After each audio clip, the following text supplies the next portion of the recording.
Master base 2.0 के lecture number 48 में आप सब लोगों का स्वागत है। तो यह है यूनिट नंबर 6 मॉडर्न फिजिक्स का सबसे लास्ट लेक्चर और आज की इस क्लास का हमारा टॉपिक है elementary particle, X rays, isotope, isobar, isotone, nuclear fission and nuclear fusion. तो आज की इस क्लास में हम इन्हीं टॉपिक के ऊपर बेस्ड टीजीटी, पीजीटी और जीआईसी के प्रीवियस ईयर और कुछ इंपॉर्टेंट क्वेश्चंस को डिस्कस करेंगे, ठीक है ना। और आज की इस क्लास के बाद आपके सिलेबस का यूनिट नंबर 6 मॉडर्न फिजिक्स पूरी तरीके से कंप्लीट हो जाएगा। इसके बाद सिर्फ और सिर्फ एक यूनिट बचेगा इलेक्ट्रॉनिक्स का, जिसके सिर्फ 2 लेक्चर आपके बनेंगे, लेक्चर नंबर 49 और 50, ठीक है ना। तो इसके बाद आपका मास्टर बैच 2.0 पूरी तरह से कंप्लीट हो जाएगा। चलिए तो क्लास को स्टार्ट करते हैं। सबसे पहला क्वेश्चन देखिए। तो क्वेश्चन नंबर 1 में कह रहा है कि at the peak of the nuclear binding energy curve, यानी कि न्यूक्लियर बाइंडिंग एनर्जी कर्व के पीक पर जो एलिमेंट पाया जाता है उसके लिए एटॉमिक नंबर Z और नंबर ऑफ न्यूट्रॉन N की वैल्यू कैसी होती है, यानी कौन इवन होता है और कौन ऑड होता है, ठीक है। तो ये तो आप तब बता पाएंगे जब आपको एग्जैक्टली उस एलिमेंट का एटॉमिक नंबर पता हो और उसका मास नंबर पता हो, तब बता पाएंगे कौन इवन होता है और कौन ऑड होता है, ठीक है। उससे पहले आप ये देखिए बाइंडिंग एनर्जी कर्व होता क्या है। देखिए डिफरेंट एलिमेंट के न्यूक्लियस में प्रेजेंट नंबर ऑफ न्यूक्लियॉन और उसके करस्पॉन्डिंग बाइंडिंग एनर्जी पर न्यूक्लियॉन के बीच में अगर हम ग्राफ प्लॉट करें तो उस ग्राफ को हम बोलते हैं बाइंडिंग एनर्जी कर्व। और ये जो बाइंडिंग एनर्जी कर्व होता है इससे हमें पता चलता है एलिमेंट की स्टेबिलिटी के बारे में, ठीक है। जिस एलिमेंट के लिए बाइंडिंग एनर्जी पर न्यूक्लियॉन की वैल्यू जितनी ज्यादा है वो एलिमेंट उतना ज्यादा स्टेबल होता है, ठीक है। ये भी एक क्वेश्चन है कि स्टेबिलिटी किसके ऊपर डिपेंड करता है, तो बाइंडिंग एनर्जी पर न्यूक्लियॉन के ऊपर ये डिपेंड करता है, ठीक है। और ये जो बाइंडिंग एनर्जी कर्व हमें देखने को मिलता है वो अगर हम रफली बनाएं तो वो कुछ इस तरीके का आपको बाइंडिंग एनर्जी कर्व मिलता है। इस बाइंडिंग एनर्जी कर्व में सबसे पीक पर या टॉप पर जो एलिमेंट पाया जाता है वो एलिमेंट होता है आयरन Fe2656, जिसके लिए बाइंडिंग एनर्जी पर न्यूक्लियॉन की जो वैल्यू होती है वो मैक्सिमम है, जिसकी वैल्यू है 8.8 मिलियन इलेक्ट्रॉन वोल्ट। तो कई बार तो आपसे यही पूछा जाता है कि सबसे ज्यादा स्टेबल जो एलिमेंट या न्यूक्लियस है उसके लिए बाइंडिंग एनर्जी पर न्यूक्लियॉन की वैल्यू कितनी होती है, तो आप ये वैल्यू याद रखिए, यही मैक्सिमम पॉसिबल वैल्यू जो कि आयरन के लिए होता है, ठीक है। तो यहां पर आप देख लीजिए कि आयरन जो है यहां पीक पर पाया जाता है तो सबसे ज्यादा स्टेबल हुआ और इसके लिए एटॉमिक नंबर Z की वैल्यू है 26 और मास नंबर A की वैल्यू है 56। आपको पता है मास नंबर होता है number of neutron plus atomic number Z या नंबर ऑफ प्रोटॉन P। तो यहां से नंबर ऑफ प्रोटॉन या atomic number number of neutron आपको निकालना है, तो नंबर ऑफ न्यूट्रॉन N की वैल्यू कितनी हो जाएगी 56 माइनस Z यानी कि 26, दैट इज 30। तो नंबर ऑफ न्यूट्रॉन भी इवन है और नंबर ऑफ प्रोटॉन या एटॉमिक नंबर भी इवन है। ऑप्शन नंबर डी इस क्वेश्चन का करेक्ट हो जाएगा, ठीक है। यहां पर 1-2 पॉइंट और ऐड कर रहे हैं। सबसे पहले तो ये आप ध्यान रखें, अगर आपसे सवाल पूछा जाए मोस्ट स्टेबल एलिमेंट या न्यूक्लियस तो उस क्वेश्चन का आंसर तो यही हो जाएगा Fe2656। लेकिन अगर आपसे पूछा जाए हैवीएस्ट स्टेबल न्यूक्लियस, सबसे ज्यादा भारी है ना, हैवीएस्ट स्टेबल न्यूक्लियस, तो हैवीएस्ट स्टेबल न्यूक्लियस के लिए आंसर हो जाएगा बिस्मथ 83-209, ठीक है। ये पॉइंट आप याद रखिए कि मोस्ट स्टेबल पूछ रहे हैं कि हैवीएस्ट स्टेबल पूछ रहे हैं, तो यहां पर अलग अलग आंसर हो जाएगा, ठीक है, क्लियर। चलिए इसको मिटाते हैं, अगला क्वेश्चन देखिए। क्वेश्चन नंबर 2 में कह रहे हैं कि the elementary particle responsible for holding nucleons together to form the atomic nuclei are, यानी न्यूक्लियॉन्स को एक साथ बांधकर, यानी कि प्रोटॉन्स और न्यूट्रॉन्स को एक साथ बांधकर किसी भी एटम के न्यूक्लियस को बनाने के लिए रिस्पॉन्सिबल एलिमेंट्री पार्टिकल का नाम क्या है। तो आपको पता है किसी भी एटम के न्यूक्लियस के अंदर होता है प्रोटॉन और न्यूट्रॉन। और अगर हम यहां पर ध्यान से देखें तो हमें पता है कि सेम चार्जेस के अंदर रिपल्सन होता है, तो यहां पर ढेर सारी मात्रा में प्रोटॉन प्रेजेंट होते हैं, तो इन प्रोटॉनों के बीच में रिपल्सन की वजह से ये न्यूक्लियस को ब्रेक हो जाना चाहिए या इसे अनस्टेबल होना चाहिए। लेकिन न्यूक्लियस एग्जिस्ट करता है, इसका मतलब न्यूक्लियस स्टेबल हो सकता है। तो इस चीज को समझाने के लिए आपको पता है न्यूक्लियर फोर्स का कॉन्सेप्ट आया था। एक्चुअल में यहां पर इन प्रोटॉनों के बीच में है ना, प्रोटॉनों के बीच में, प्रोटॉनों न्यूट्रॉनों के बीच में और न्यूट्रॉनों के बीच में एक बहुत ही स्ट्रॉन्ग फोर्स काम करता है जिसको हम न्यूक्लियर फोर्स कहते हैं। और इसी न्यूक्लियर फोर्स की वजह से, क्योंकि न्यूक्लियर फोर्स जो होता है वो यहां पर कोलंबिक फोर्स से ज्यादा होता है स्ट्रॉन्ग, ये डोमिनेट करता है, इस वजह से न्यूक्लियस स्टेबल होता है ना। तो न्यूक्लियर फोर्स की वजह से न्यूक्लियस स्टेबल होता है और इस चीज को एक्सप्लेन किया था युकावा ने कि किस तरीके से प्रोटॉन न्यूट्रॉन और न्यूट्रॉन के बीच में न्यूक्लियर फोर्स काम करता है, उसके लिए इन्होंने एक थियरी दी जिसको हम बोलते हैं यूकावा मेसॉन थियरी, है ना। यूकावा मेसॉन थियरी के बेसिस पर इन्होंने ये बताया कि न्यूक्लियॉन्स के आपस में जो फोर्स लगता है वो किस तरीके से काम करता है, कैसे वो अट्रैक्ट होते हैं।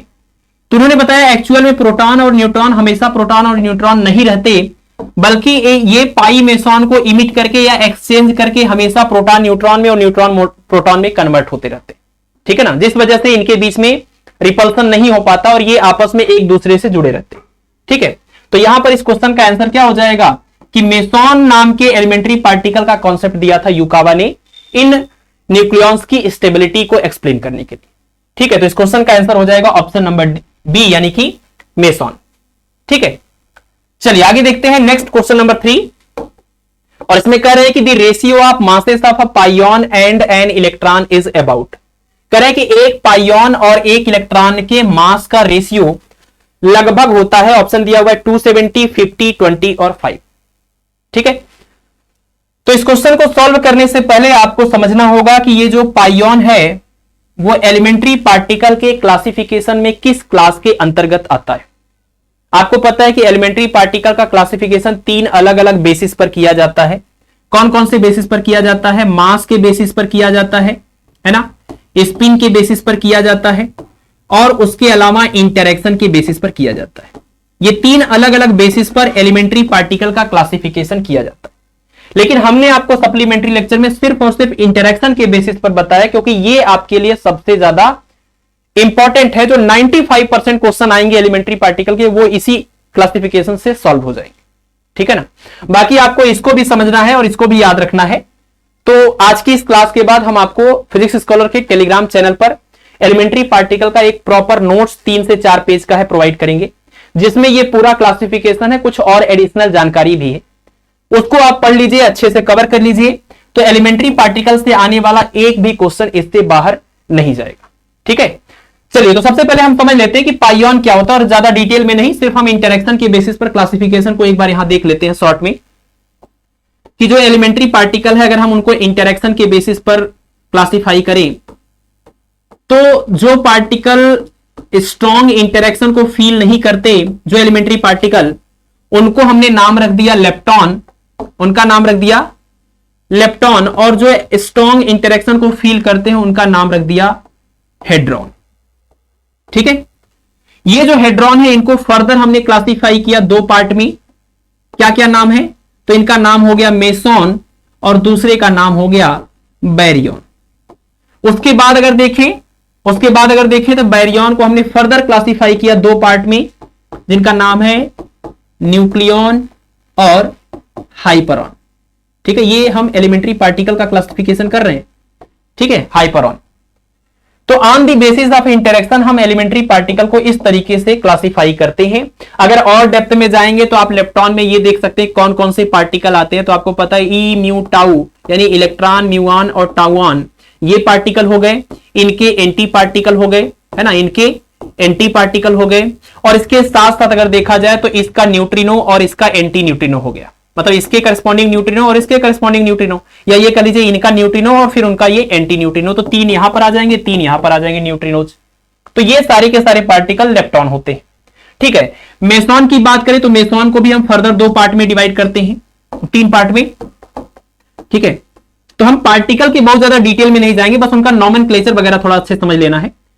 तो मेसॉन 3 टाइप के होते हैं, जिनका नाम है के मेसॉन, ठीक है, पाई मेसॉन और ईटा मेसॉन।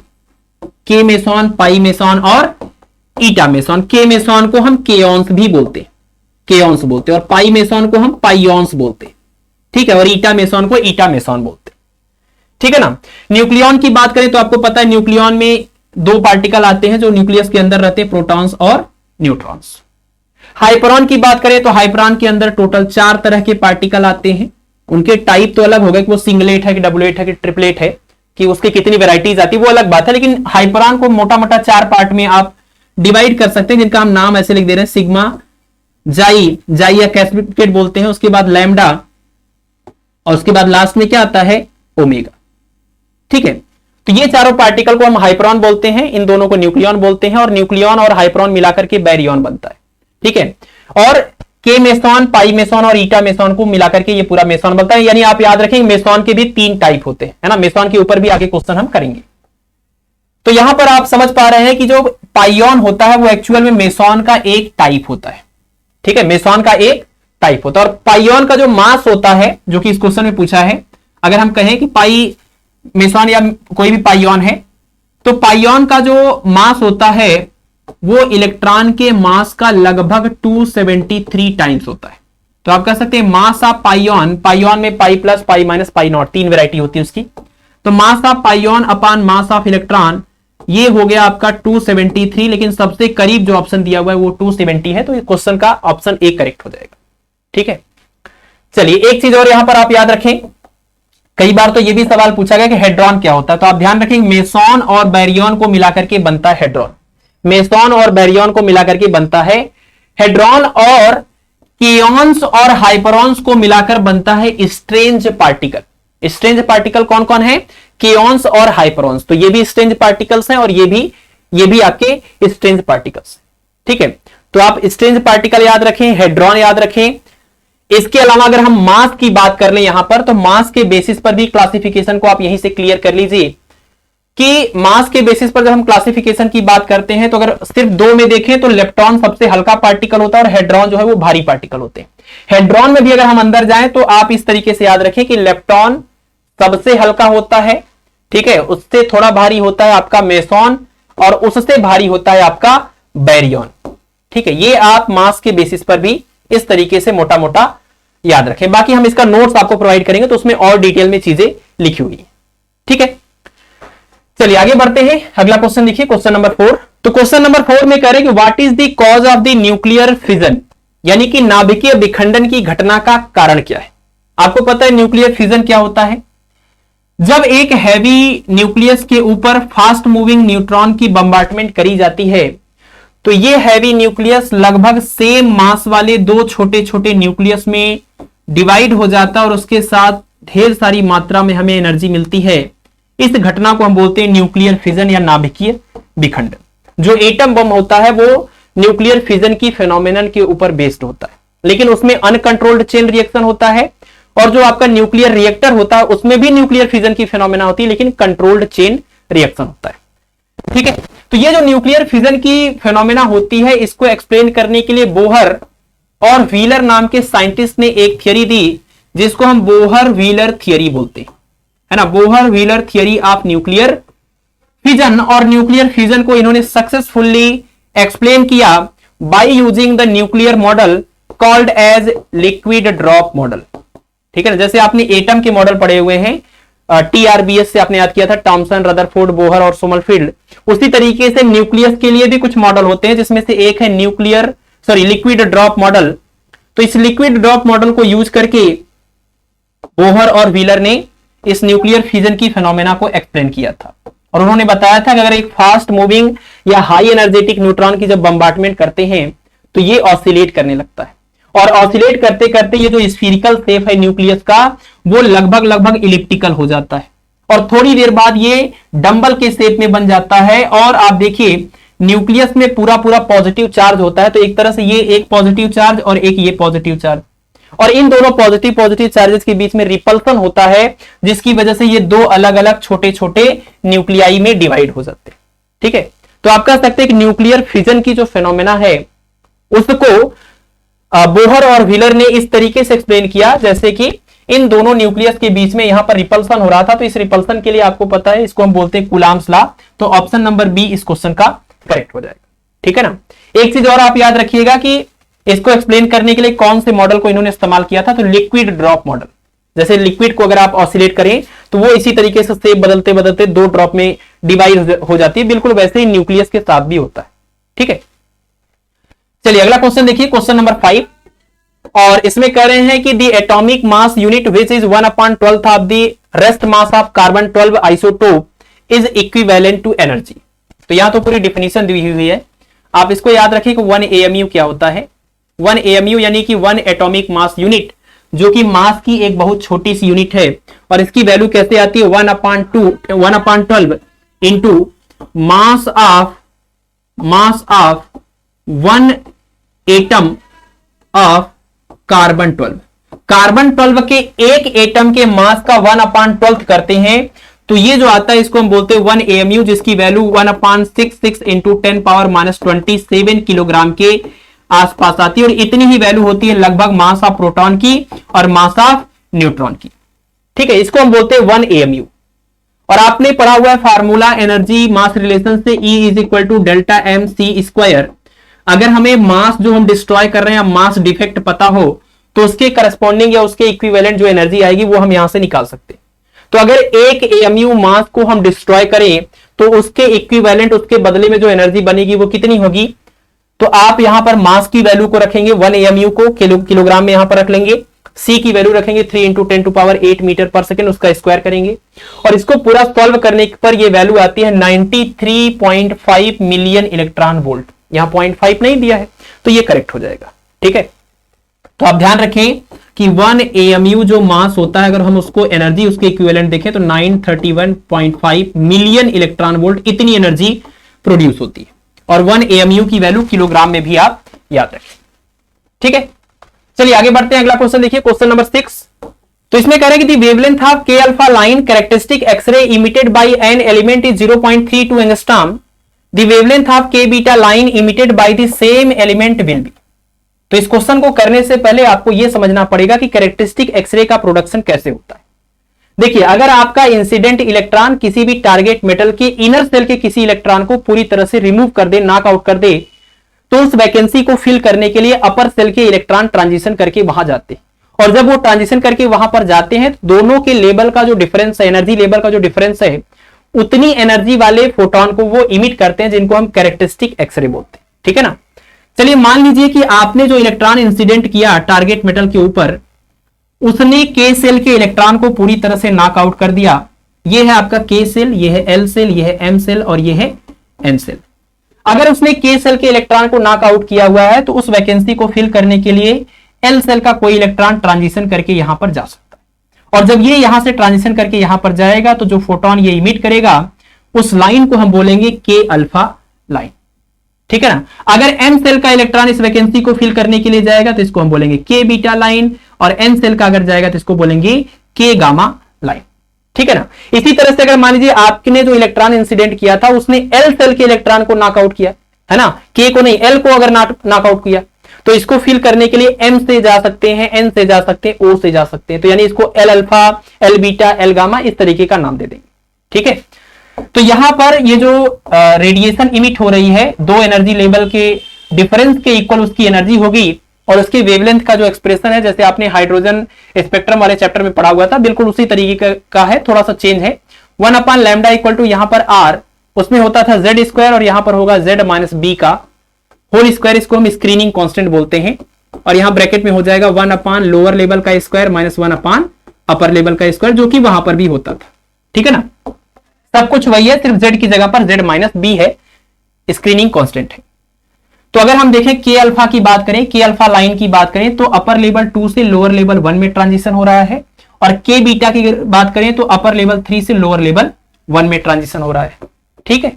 तो के अल्फा के लिए आप क्या लिखेंगे फार्मूला, 1/λ अल्फा बोल दीजिए, यहां पर हो जाएगा आर जेड माइनस बी का होल स्क्वायर, और ये हो जाएगा 1/1 स्क्वायर माइनस 1 यहां पर 2 स्क्वायर, इक्वेशन नंबर 1। के बीटा लाइन के लिए सेम फार्मूला इस्तेमाल करेंगे। तो के बीटा लाइन के लिए क्या हो जाएगा, 1/λ beta is equal to R, यहां पर हो जाएगा जेड माइनस बी का होल स्क्वायर, और ये आ जाएगा 1 लोअर लेवल वही है 1 स्क्वायर, और अपर लेवल कितना है 3 का स्क्वायर, ये हो जाएगा इक्वेशन नंबर 2। और आपको क्या बताना है, आपको बताना है के बीटा के केस में जो वेवलेंथ इमिट हो रहा है, यानी आपको लैम्डा बीटा बताना है। ठीक है ना। लैम्डा अल्फा आपको दिया हुआ 0.32 एंगस्ट्रॉम। तो इसको आपको सॉल्व करना है, तो आप डिवाइड कर दीजिए इनको आपस में। डिवाइड करेंगे तो ये पूरा कांस्टेंट कैंसिल हो जाएगा और ये लैम्डा बीटा ऊपर चला जाएगा, तो आपको मिलेगा लैम्डा बीटा अपान लैम्डा अल्फा। इसको सॉल्व करिए 1 माइनस 1/4 यानी कि 3/4, और इसको सॉल्व करिए 1 माइनस 1/9 यानी कि 8/9। रिवर्स होकर मल्टीप्लाई होगा 3/4 इंटू 9/8 यानी कितना 27/32। तो लैम्डा बीटा अपान लैम्डा अल्फा की वैल्यू 27/32। तो यहां से लैम्डा बीटा की वैल्यू हो जाएगी 27/32 इंटू में 0.32 लैम्डा अल्फा की वैल्यू रख देंगे। इससे आप इसको डिवाइड करेंगे तो आएगा 0.01 और 0.01 को इससे मल्टीप्लाई करेंगे तो 0.27 एंगस्ट्रॉम हो जाएगा। यानी के बीटा के केस में जो रेडिएशन इमिट होगा, जो एक्सरे इमिट होगा, उसकी जो वेवलेंथ होगी वो हो जाएगी 0.27 angstrom. Option number A correct हो जाएगा। ठीक है, चलिए तो ये एक इंपॉर्टेंट क्वेश्चन था, इसको आप ध्यान रखें। और ये कैरेक्टरिस्टिक एक्सरे का प्रोडक्शन का तरीका अगर आपको नहीं पता है तो क्वेश्चन सॉल्व नहीं कर पाएंगे, क्योंकि के अल्फा के बीटा ही जरूरी नहीं है, एल अल्फा और एल बीटा या एम अल्फा और एम बीटा भी पूछ सकते थे। ठीक है, चलिए आगे बढ़ते हैं। अगला क्वेश्चन देखिए, नेक्स्ट है हमारा क्वेश्चन नंबर 7। तो क्वेश्चन नंबर 7 में कह रहे हैं कि 200 million electron volt energy can be obtained by each fission of uranium 235। A reactor is developing 1000 kilowatt power. The number of nuclei to be disintegrated in every second in the reactor is। कह रहे हैं कि uranium 235 का जब एक nucleus decay होता है तो उससे हमें 200 मिलियन इलेक्ट्रॉन वोल्ट एनर्जी मिलती है। और एक ऐसा रिएक्टर है जो कितना पावर प्रोड्यूस कर रहा है, ये प्रोड्यूस कर रहा है 1000 किलोवाट पावर। 1000 किलोवाट का मतलब क्या, 1000 किलोवाट का मतलब ये कि 1000 किलोवाट को 10 पावर 3 करेंगे तो ये वाट में कन्वर्ट हो जाएगा। और इसको आप देखिए पूरा लिख सकते हैं 10 पावर में 6, और वाट का मतलब होता है जूल पर सेकेंड। इसका मतलब कि जो आपका रिएक्टर है वो हर सेकेंड 10 पावर 6 जूल एनर्जी को प्रोड्यूस कर रहा है। और 10 पावर 6 जूल एनर्जी को प्रोड्यूस करने के लिए कितने यहां पर यूरेनियम 235 का डिसइंटीग्रेशन या डीके होना जरूरी है। जबकि एक न्यूक्लियस के डीके होने से कितनी एनर्जी मिलती है, 200 मिलियन इलेक्ट्रॉन वोल्ट। तो आप जरा देखिए यूरेनियम 235 के एक न्यूक्लियस के डीके से जो हमें एनर्जी मिलती है वो है 200 मिलियन इलेक्ट्रॉन वोल्ट। तो इसको आप पहले तो जूल में कन्वर्ट करिए, ये हो जाएगा 200 इंटू मिलियन को 10 पावर 6 और इलेक्ट्रॉन वोल्ट के लिए 1.6 इंटू 10 पावर -19। अब ये जूल में आ जाएगा, मल्टीप्लाई करिएगा, ये डेसिमल इस एक जीरो से हट जाएगा, ये हो जाएगा 320 इंटू ये -19 प्लस 6 -13 हो जाएगा। इसको आप चाहे तो लिख सकते हैं 3.20 इंटू यहां से 10 पावर 2 बचेगा और ये -11 बन जाएगा, इतना जूल। करें कि यूरेनियम 235 का जब एक न्यूक्लियस डिके होता है तो उससे इतनी एनर्जी बनती है, तो पर सेकेंड इतनी एनर्जी बनाने के लिए कितने न्यूक्लियस को डिके होने की जरूरत है। तो यानी अगर आपको हर सेकेंड इतनी एनर्जी चाहिए और एक न्यूक्लियस के डिके होने से इतनी एनर्जी मिल रही है, तो टोटल नंबर ऑफ न्यूक्लियाई जो डिके होगा वो आप निकाल सकते हैं पर सेकेंड के लिए 10 पावर 6 और अपान में 3.20 इंटू 10 पावर -11। ये ऊपर जाके प्लस हो जाएगा तो 10 पावर कितना हो जाएगा 17 और अपान में ये हो जाएगा 3.20। और इस 10 पावर 17 को 10 अलग करिए, 10 पावर 16 हो जाएगा और अपान में बचेगा 3.2। और 10 अपान 3.2 है तो 3 टाइम्स समथिंग आ जाएगा और 10 पावर 16 भी आ जाएगा, तो ऑप्शन नंबर सी करेक्ट हो जाएगा।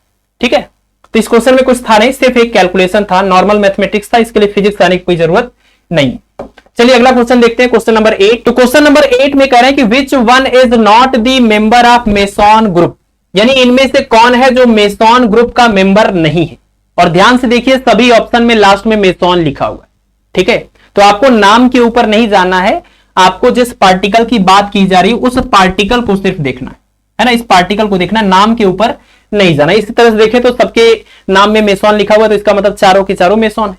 ठीक है, तो अभी अभी हमने एलिमेंट्री पार्टिकल का क्लासिफिकेशन किया था, जिसमें आपने देखा जब हम हेड्रॉन को डिवाइड करते हैं मेसॉन और बैरियन में, फिर मेसॉन को डिवाइड करते हैं तो 3 तरह के मेसॉन आते हैं। कौन कौन से मेसॉन थे आपके, ये आपका था के मेसॉन, उसके बाद एक था पाई मेसॉन और एक था ईटा मेसॉन। ठीक है, तो यहां पर आपको पता है कि जो पाई मेसॉन होता है उसके 3 टाइप हो गए, पाई plus, pi minus, pi not. इसका मतलब कि पॉजिटिव पाई मेसॉन और न्यूट्रल पाई मेसॉन, ये दोनों के दोनों, बल्कि एक और है निगेटिव भी है, ये तीनों के तीनों मेसॉन ग्रुप के मेंबर हैं। और इसमें पूछ रहे कौन इसमें मेंबर नहीं, तो ये दोनों के दोनों मेंबर हैं। पॉजिटिव के मेसॉन की बात करें तो ये जो के मेसॉन होता है इसमें भी लिखा जाता है के प्लस, के नॉट और इनके एंटी पार्टिकल, तो यानी पॉजिटिव के मेसॉन भी मेसॉन ग्रुप का मेंबर है। तीसरा जो मेसॉन यहां पर था वो ईटा मेसॉन था और यहां ऑप्शन में म्यू मेसॉन दिया हुआ है, तो म्यू मेसॉन जो है वो मेसॉन ग्रुप का मेंबर नहीं है। इस क्वेश्चन का आंसर ऑप्शन नंबर डी हो जाएगा। और अगर आपको समझना है कि म्यू मेसॉन जो है कौन सा पार्टिकल है, तो आपने देखा कि लेप्टॉन को जब हम क्लासिफाई करते हैं, लेप्टॉन के क्लासिफिकेशन में आपने देखा 3 तरह के पार्टिकल हम सबसे पहले लिखते हैं, ई इलेक्ट्रॉन, म्यूऑन और टाउऑन। फिर हम इनका एंटी पार्टिकल लिखते हैं, फिर इन पार्टिकल्स का न्यूट्रिनो और फिर उनका एंटी न्यूट्रिनो लिखते हैं। तो ये 12 जो पार्टिकल आते हैं वो आपके लेप्टॉन ग्रुप के मेंबर है। तो यहां जो म्यू मेसॉन लिखा हुआ है वो एक्चुअल में मेसॉन नहीं है, बल्कि वो लेप्टॉन ग्रुप का मेंबर है। तो ये बात आपको ध्यान रखना, नाम पर नहीं जाना है आपको, इन एलिमेंट का जो सिंबल दिया हुआ है ना इन पार्टिकल का, उसको ध्यान रखना आपको, ठीक है। चलिए, तो इस क्वेश्चन का आंसर हो गया option number D. Mu meson जो है वो मेसॉन ग्रुप का मेंबर नहीं है, लेप्टॉन ग्रुप का मेंबर है। तो क्वेश्चन नंबर 9 में कह रहे हैं कि दी बैरियन इज, यानी इन चारों में से कौन बैरियन है। ऑप्शन दिया हुआ पाई मेसॉन, के मेसॉन, लैम्डा मेसॉन और म्यू मेसॉन। सबके लास्ट में मेसॉन लिखा हुआ है, इसका यह मतलब नहीं कि ये सबके सब मेसॉन है, आपने पिछले क्वेश्चन में देख लिया, ठीक है। और हमें फिलहाल यहां मेसॉन नहीं बल्कि बैरियन बताना है। तो देखिए, एलिमेंट्री पार्टिकल के क्लासिफिकेशन में लेप्टॉन के अलावा दूसरा नाम था हेड्रॉन, और हेड्रॉन को फर्दर डिवाइड किया था, 2 पार्ट मिला था, एक था मेसॉन और दूसरा था बैरियन। तो इस बैरियन वाले ग्रुप के अंदर जो आएगा वही हमारा आंसर हो जाएगा। बैरियन को हम फर्दर डिवाइड करते थे, क्या नाम होता था, न्यूक्लियन और हाइपरॉन। और हाइपरॉन को अगर हम और फर्दर देखें कौन कौन से पार्टिकल इसके अंतर्गत आते हैं, तो 4 तरह के पार्टिकल थे जिनका नाम क्या, सिग्मा, जाई या कैस्केड, उसके बाद लैम्डा और लास्ट में क्या था, ओमेगा, ठीक है ना। सिग्मा, जाई, लैम्डा और ओमेगा, ये चारों पार्टिकल हाइपरॉन है, और हाइपरॉन जो है वो बैरियन के अंतर्गत आते हैं। तो इस क्वेश्चन का आंसर हो जाएगा option number C, lambda meson, है ना। ये जो लैम्डा है वो हाइपरॉन है और जो हाइपरॉन है वो बैरियन है। बाकी इसके अलावा आपको पता है कि पाई मेसॉन और के मेसॉन अभी अभी हमने डिस्कस किया कि वो मेसॉन ग्रुप के अंतर्गत आते हैं, इस वाले ग्रुप के अंतर्गत आते हैं, जो कि बैरियन नहीं। और म्यू मेसॉन की बात करें तो ये आपने देखा कि ये लेप्टॉन के ग्रुप के अंतर्गत आता है, ये तो हेड्रॉन ही नहीं है बल्कि ये लेप्टॉन निकल गया, ठीक है। तो ये आपके लेप्टॉन है, ये बाकी दोनों मेसॉन है, और ये वाला जो है वो हाइपरॉन है, जिसको हम बैरियन भी बोल सकते हैं, ठीक है। चलिए आगे बढ़ते हैं, अगला क्वेश्चन देखिए, क्वेश्चन नंबर 10। क्वेश्चन नंबर 10 में कह रहे हैं कि in nuclear reactor the controller rods are made of. Nuclear reactor के अंदर जो कंट्रोलर रॉड्स लगी होती हैं वो कौन से मटेरियल की बनी होती हैं। ऑप्शन दिया हुआ कैडमियम, यूरेनियम, ग्रेफाइट और प्लूटोनियम, ठीक है। तो आपको पता है कि न्यूक्लियर रिएक्टर के अंदर हमें कराना होता है controlled chain reaction. Nuclear fusion का कंट्रोल्ड चेन रिएक्शन होता है न्यूक्लियर रिएक्टर के अंदर, और एटम बम के अंदर होता है अनकंट्रोल्ड चेन रिएक्शन। तो ये जो कंट्रोल्ड चेन रिएक्शन कराना होता है, इसके लिए कुछ इंपॉर्टेंट कंडीशंस होती हैं जिसको आपको ध्यान रखना है। सबसे पहली कंडीशन ये है कि जो न्यूट्रॉन इमिट होते हैं फिजन के बाद, उन न्यूट्रॉनों की एनर्जी जो होनी चाहिए वो 0.03 इलेक्ट्रॉन वोल्ट से कम होनी चाहिए, तभी न्यूक्लियर फिजन कंटिन्यू हो पाएगा, पहली कंडीशन। दूसरी कंडीशन ये है कि फिजनेबल सब्सटेंस की जो साइज होनी चाहिए वो क्रिटिकल साइज के बराबर या उससे बड़ी होनी चाहिए, अदरवाइज आपका फिजन का प्रोसेस कंटिन्यू नहीं हो पाएगा, ठीक है। तो ये दोनों कंडीशन आप याद रखिए कंट्रोल्ड चेन रिएक्शन के लिए। और दूसरी बात यह कि किसी भी न्यूक्लियर रिएक्टर के अंदर सेफ्टी के पॉइंट ऑफ व्यू से और उसको अच्छे से संचालित करने के लिए और चेन रिएक्शन को कंट्रोल रखने के लिए 3 इंपॉर्टेंट चीजें हमें ध्यान रखनी चाहिए। सबसे पहले तो यही है जो इन्होंने पूछा हुआ, कंट्रोल रॉड्स। देखिए, कंट्रोल रॉड्स का काम होता है न्यूट्रॉन को एब्जॉर्ब करना। अगर आप चाहते हैं कंट्रोल्ड चेन रिएक्शन हो तो सारे न्यूट्रॉन को आप फिजन के लिए फ्री नहीं छोड़ सकते, उसमें से कुछ न्यूट्रॉनों को एब्जॉर्ब करना होगा। तो कंट्रोल रॉड्स का काम है न्यूट्रॉन को एब्जॉर्ब करना, और न्यूट्रॉन को एब्जॉर्ब करने के लिए हम जो मटेरियल इस्तेमाल करते हैं वो कैडमियम या बोरॉन की जो छड़े हैं उनका इस्तेमाल किया करते हैं एज अ कंट्रोल रॉड्स, ठीक है, न्यूट्रॉन को एब्जॉर्ब करने के लिए। दूसरा पॉइंट ये है कि हमने कहा कि इलेक्ट्रॉनों जो न्यूट्रॉन इमिट होंगे उन न्यूट्रॉनों की जो एनर्जी होनी चाहिए वो 0.03 इलेक्ट्रॉन वोल्ट से कम होनी चाहिए। तो होता क्या है कि फिजन के बाद जो न्यूट्रॉन इमिट होते हैं उनकी एनर्जी बहुत ज्यादा होती है, तो उनकी एनर्जी को कम करने के लिए हम इस्तेमाल करते हैं मॉडरेटर का, मंदक जिसको बोलते हैं। तो मॉडरेटर का काम क्या है, मॉडरेटर का काम है उसको स्लो करना, न्यूट्रॉन को स्लो करना या उसकी एनर्जी को कम करना। और मॉडरेटर के लिए हम इस्तेमाल करते हैं यहां पर किसका, एक तो हैवी वाटर का, दूसरा ग्रेफाइट का और तीसरा बेरिलियम का, ठीक है। ये मॉडरेटर के रूप में इस्तेमाल किए जाते हैं जो न्यूट्रॉनों की एनर्जी को या काइनेटिक एनर्जी को कम करते हैं, न्यूट्रॉन की स्पीड को कम करते हैं, और ये लोग न्यूट्रॉन को सीधे सीधे एब्जॉर्ब कर लेते हैं, कैडमियम और बोरॉन। और लास्ट में एक और याद कर लीजिए, कूलेंट जो इतनी सारी हीट प्रोड्यूस होती है उसको ठंडा करने के लिए रिएक्टर को हम कूलेंट या शीतलक का इस्तेमाल करते हैं, जिसके लिए हम हैवी वाटर D2O या फिर लिक्विड सोडियम का इस्तेमाल करते हैं, है ना, लिक्विड सोडियम का इस्तेमाल करते हैं। तो ये तीनों पॉइंट आप याद रखें, उसके साथ में कंट्रोल्ड चेन रिएक्शन की ये कंडीशन भी याद रखें। तो यहां पर फिलहाल ये कंट्रोल रॉड की बात कर रहे थे जो न्यूट्रॉन को ऑब्जर्व करता है, तो कैडमियम या बोरॉन इसका करेक्ट आंसर हो जाएगा। ठीक है, चलिए अगला क्वेश्चन देखें। तो नेक्स्ट है हमारा क्वेश्चन नंबर 11 और इसमें कह रहे हैं कि equivalent energy of 1 AMU will be, ये तो क्वेश्चन रिपीट हो गया, पीछे अभी सॉल्व किया था। 931.5 million electron volt energy create होती है एक AMU मास के डिस्ट्रॉय होने से। तो क्वेश्चन नंबर 12 में कह रहे हैं कि the binding energy per nucleon of oxygen 816 atom having mass 15.994910 AMU will be. कह रहे हैं कि ऑक्सीजन 816 एटम के लिए binding energy per nucleon calculate करिए और इसका जो टोटल मास दिया हुआ है वो है इतना 15.994910 AMU। ठीक है, तो आपको पता है बाइंडिंग एनर्जी पर न्यूक्लियन का मतलब होता है binding energy upon number of nucleon या total number of proton plus total number of neutron. Nucleus के अंदर जितने भी पार्टिकल्स हैं टोटल, उनसे अगर हम डिवाइड कर दें बाइंडिंग एनर्जी को तो इसको हम बोलते हैं बाइंडिंग एनर्जी पर न्यूक्लियन। तो टोटल नंबर ऑफ न्यूक्लियन जो है वो मास नंबर के इक्वल होता है और यहां पर मास नंबर हमें पता है 16, इसका मतलब हमें बाइंडिंग एनर्जी को 16 से डिवाइड करना होगा तो हमें बाइंडिंग एनर्जी पर न्यूक्लियन मिल जाएगा। लेकिन ध्यान रखना कि यहां पर हमें मिलियन इलेक्ट्रॉन वोल्ट में आंसर चाहिए। तो मिलियन इलेक्ट्रॉन वोल्ट में आंसर निकालने के लिए हमें बाइंडिंग एनर्जी को भी मिलियन इलेक्ट्रॉन वोल्ट में ही कैलकुलेट करना। ठीक है, और बाइंडिंग एनर्जी के लिए जो हमारे पास एक्सप्रेशन है उसको आप देखिए। बाइंडिंग एनर्जी का एक्सप्रेशन है delta E equal to delta M C square, जहां पर डेल्टा M को हम बोलते हैं मास डिफेक्ट, इसको बोलते हैं मास डिफेक्ट। और मास डिफेक्ट का मतलब होता है न्यूक्लियस का कैलकुलेटेड मास माइनस न्यूक्लियस का रेस्ट मास, है ना। न्यूक्लियस का जो कैलकुलेटेड मास आता है प्रोटॉन और न्यूट्रॉन के मास से कैलकुलेट करके, वो मास उसके एक्चुअल मास से ज्यादा होता है। तो इनका जो डिफरेंस होता है मास का, वही मास एनर्जी में कन्वर्ट हो जाता है, जिसको हम बाइंडिंग एनर्जी बोलते हैं।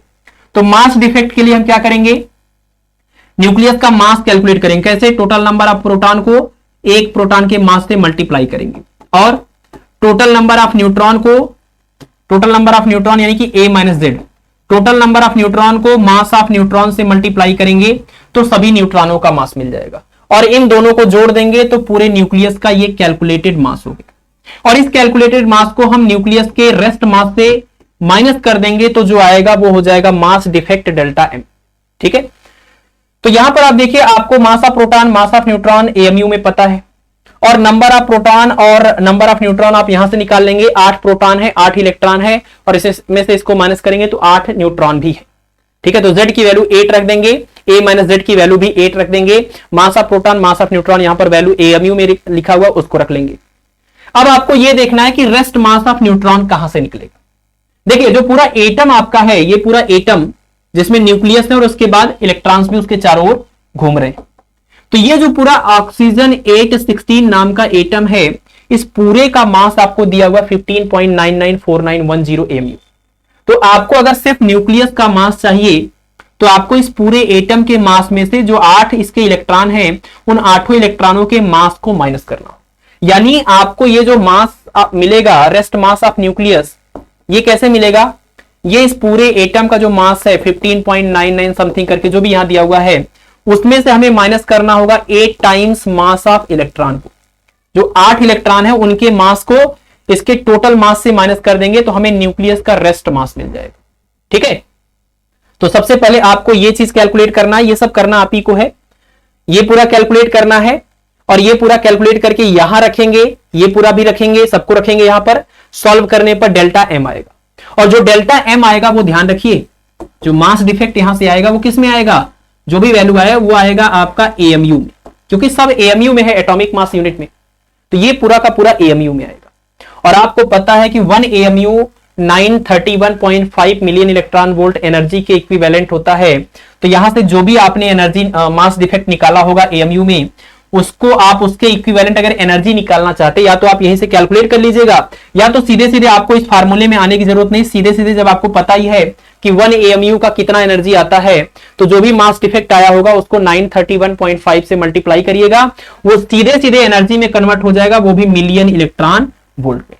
ठीक है, तो मास डिफेक्ट निकाल करके 931.5 से मल्टीप्लाई कर लीजिए, आपको डेल्टा एम मिल जाएगा मिलियन इलेक्ट्रॉन वोल्ट में, जो एक्चुअल में डेल्टा ई है, जो एक्चुअल में यहां से डेल्टा एम के बाद जब उसको मल्टीप्लाई कर लेंगे तो वो डेल्टा ई मिल जाएगा बाइंडिंग एनर्जी। फिर उसको आप 16 से डिवाइड कर दीजिएगा तो इस क्वेश्चन का आंसर आ जाएगा। ठीक है, क्लियर। चलिए, तो इस क्वेश्चन को आप कर लीजिएगा, ये कैलकुलेशन हम आपके लिए छोड़ रहे हैं। आगे बढ़ते हैं, अगला क्वेश्चन देखते हैं। तो क्वेश्चन नंबर 13 में कह रहे हैं कि a nuclear reactor is said to be critical when the neutron reproduction factor K is. कह रहे हैं कि एक न्यूक्लियर रिएक्टर के क्रिटिकल स्टेट में होने के लिए न्यूट्रॉन रिप्रोडक्शन फैक्टर के की वैल्यू कितनी होनी चाहिए। ऑप्शन दिया हुआ है 1, लेस देन 1, ग्रेटर देन 1 और नन ऑफ दीज। ठीक है, तो देखिए न्यूट्रॉन रिप्रोडक्शन फैक्टर होता क्या है, किसी भी जगह पर कंट्रोल्ड चेन रिएक्शन हो रहा है कि नहीं हो रहा है, इसके लिए जो जरूरी कंडीशन है उसको रिप्रेजेंट करने के लिए हम इस्तेमाल करते हैं न्यूट्रॉन रिप्रोडक्शन फैक्टर को। तो कंट्रोल्ड चेन रिएक्शन की कंडीशन को यह बताता है कि कंट्रोल्ड चेन रिएक्शन हो रहा है कि नहीं हो रहा है। ये जो रिप्रोडक्शन फैक्टर के होता है, ये होता है ratio of rate of emission of neutron, मतलब फिजन वाले प्रोसेस में जो न्यूट्रॉन इमिट हो रहे हैं उनका रेट, न्यूट्रॉन के इमिट होने का रेट और न्यूट्रॉन के लॉस होने का जो रेट होता है उसके रेशियो को हम बोलते हैं रिप्रोडक्शन फैक्टर। अब आप बताइए कि अगर हम कहें कि के की वैल्यू है ग्रेटर देन 1, तो के की वैल्यू ग्रेटर देन 1 का मतलब कि न्यूट्रॉन के इमिट होने का जो रेट है वो न्यूट्रॉन के लॉस होने के रेट से ज्यादा है। इसका मतलब यहां पर हो रहा होगा अनकंट्रोल्ड चेन रिएक्शन। इसको क्या बोलेंगे, अनकंट्रोल्ड चेन रिएक्शन एक्चुअल में हो रहा है, क्योंकि जो न्यूट्रॉन इमिट हो रहे हैं वो लॉस होने वाले न्यूट्रॉन से ज्यादा है। तो अनकंट्रोल्ड चेन रिएक्शन हो जाएगा, जो कि आपको पता है एटम बम के अंदर होता है। ठीक है, अगर के की वैल्यू हो जाए बिल्कुल इक्वल टू 1, तो अगर के की वैल्यू इक्वल टू 1 है मतलब जिस रेट से न्यूट्रॉन इमिट हो रहे हैं उसी रेट से लॉस भी हो रहा है, इसका मतलब ये हो गया आपका condition of controlled chain reaction, है ना। मतलब कुछ भी एक्स्ट्रा नहीं हो रहा है कि रेट और ज्यादा रिएक्शन का बढ़ जाए, ऐसा नहीं हो रहा है। जितने न्यूट्रॉन इमिट हो रहे हैं उतने ही लॉस हो रहे हैं। तो कंट्रोल्ड चेन रिएक्शन की ये कंडीशन है ना, कंट्रोल्ड चेन रिएक्शन की यही कंडीशन है, के की वैल्यू 1 होनी चाहिए। और इसको हम बोलते हैं क्या, इसको हम बोलते हैं क्रिटिकल स्टेट। ठीक है, इसको हम बोलते हैं क्रिटिकल स्टेट। और लास्ट कंडीशन आप देखिए, अगर रिप्रोडक्शन फैक्टर के की वैल्यू 1 से कम हो जाए, 1 से कम होने का मतलब कि rate of emission of neutron जो है वो rate of loss of neutron से कम है। इसका मतलब लॉस ज्यादा हो रहा है, इमिट कम हो रहा है, तो सारे न्यूट्रॉन एक बार आगे चल के एब्जॉर्ब हो जाएंगे और ये रिएक्शन ही रुक जाएगा, है ना। तो reaction will be stop, reaction will be stop, तो रिएक्शन जो है वो स्टॉप हो जाएगा। तो ये 3 कंडीशन आप याद रखें कि अगर रिप्रोडक्शन फैक्टर के की वैल्यू 1 से ज्यादा है तो ये अनकंट्रोल्ड चेन रिएक्शन है, और अगर के की वैल्यू 1 के बिल्कुल इक्वल है तो ये कंट्रोल्ड चेन रिएक्शन के लिए रिक्वायर्ड कंडीशन है, इसी को हम क्रिटिकल स्टेट बोलते हैं। और अगर के की वैल्यू 1 से कम है तो जो आपका चेन रिएक्शन चल रहा था वो थोड़ी देर बाद रुक जाएगा। ठीक है, तो इस क्वेश्चन का आंसर क्या होना चाहिए, क्रिटिकल स्टेट के लिए के की वैल्यू 1, यहां पर 1 दिया हुआ है, ऑप्शन नंबर ए करेक्ट हो जाएगा। ठीक है, ये फार्मूला आप याद कर लीजिए, इसको आप नोट कर लीजिए। और ये तीनों कंडीशन आप याद रखें, फिलहाल इन्होंने क्रिटिकल वाला पूछा है और ज्यादातर क्रिटिकल ही पूछता है। ठीक, चलिए आगे बढ़ते हैं, अगला क्वेश्चन देखते हैं। क्वेश्चन नंबर 14 इसमें कह रहे हैं कि which of the following is different for a photon of continuous x-ray and a photon of characteristic x-ray of the same wavelength. कह रहे हैं कि अगर सेम वेवलेंथ वाली कंटिन्यूअस एक्सरे हो और उतनी ही वेवलेंथ की कैरेक्टरिस्टिक एक्सरे हो, जो कि एक्सरे की 2 टाइप हैं, तो उसके केस में कौन सी ऐसी चीज है इन चारों में से जो डिफरेंट है, फ्रीक्वेंसी, पेनिट्रेशन पावर और सम कैरेक्टरिस्टिक्स ऑफ लाइट। ठीक है, पहली बात तो आप देखिए कि ये दोनों के दोनों जो है वो है आपके एक्सरेज हैं। एक्सरेज मतलब कि एक इलेक्ट्रोमैग्नेटिक वेव है, तो इलेक्ट्रोमैग्नेटिक वेव अगर है तो इलेक्ट्रोमैग्नेटिक वेव तो हमारी लाइट भी होती है, तो जो लाइट के पास जो प्रॉपर्टीज हैं वो एक्सरेज के पास भी होंगी। तो इसका मतलब सम कैरेक्टरिस्टिक्स ऑफ जो लाइट है वो आपकी एक्सरे और कैरेक्टरिस्टिक और कंटिन्यूअस एक्सरे दोनों में सेम होगी, क्योंकि दोनों के दोनों इलेक्ट्रोमैग्नेटिक वेव है, लाइट भी इलेक्ट्रोमैग्नेटिक वेव है। ठीक है, तो ये नहीं हो सकता। फिर कह रहे हैं पेनिट्रेशन पावर, आपको पता है पेनिट्रेशन पावर डिपेंड करता है एनर्जी के ऊपर, और एनर्जी डिपेंड करता है फ्रीक्वेंसी के ऊपर, और फ्रीक्वेंसी डिपेंड करता है वेवलेंथ के ऊपर। तो E = H ν = Hc/λ। इस सवाल में कह रहे हैं कि जो कंटिन्यूअस और कैरेक्टरिस्टिक एक्सरे है उनका वेवलेंथ अगर सेम है तो सेम वेवलेंथ है, ये तो कांस्टेंट है, सेम वेवलेंथ है तो सेम फ्रीक्वेंसी आएगी और सेम एनर्जी आएगी और सेम पेनिट्रेशन पावर आएगा, है ना। तो अगर सेम वेवलेंथ वाली दोनों एक्सरेज हैं तो उनकी फ्रीक्वेंसी, पेनिट्रेशन पावर और सेम कैरेक्टरिस्टिक्स ऑफ लाइट ये सब सेम होगा, लेकिन मेथड ऑफ प्रोडक्शन जो होगा वो डिफरेंट होगा। आपने देखा था कि कैरेक्टरिस्टिक एक्सरे और कंटिन्यूअस एक्सरे को प्रोड्यूस करने का तरीका अलग होता है। न्यूक्लियस के इलेक्ट्रिक फील्ड में रिटार्डेशन की वजह से जो एक्सरे प्रोड्यूस होता है उसको हम बोलते हैं कंटिन्यूअस एक्सरे। और किसी भी इनर सेल के इलेक्ट्रॉन को जब ये आपका इंसिडेंट इलेक्ट्रॉन नॉकआउट कर देता है तो उस वैकेंसी को फिल करने के लिए हायर लेवल के इलेक्ट्रॉन जब उसमें जाते हैं तो वहां से जो रेडिएशन निकलता है उसको हम बोलते हैं कैरेक्टरिस्टिक एक्सरे। ठीक है, तो लास्ट ऑप्शन करेक्ट हो जाएगा। मेथड ऑफ प्रोडक्शन अलग है, बाकी सब सेम होगा। ठीक है, क्वेश्चन नंबर 15 देखिए, इसमें कहना है कि in X ray tube electrons of de Broglie wavelength lambda fall at the target, the cut off wavelength of emitted X ray is. ठीक है, करें कुलीज ट्यूब के अंदर अपने इस टारगेट के ऊपर जो इलेक्ट्रॉन हम इंसिडेंट कर रहे हैं उस इलेक्ट्रॉन का मैटर वेव या डी ब्रॉगली वेव जो है वो लैम्डा है। ठीक है, इस इलेक्ट्रॉन का डी ब्रॉगली वेव या मैटर वेव लैम्डा है। तो आपको बताना है कि यहां से जो एक्सरे प्रोड्यूस होगा उसकी कट ऑफ वेवलेंथ की वैल्यू इसमें से कौन सी है।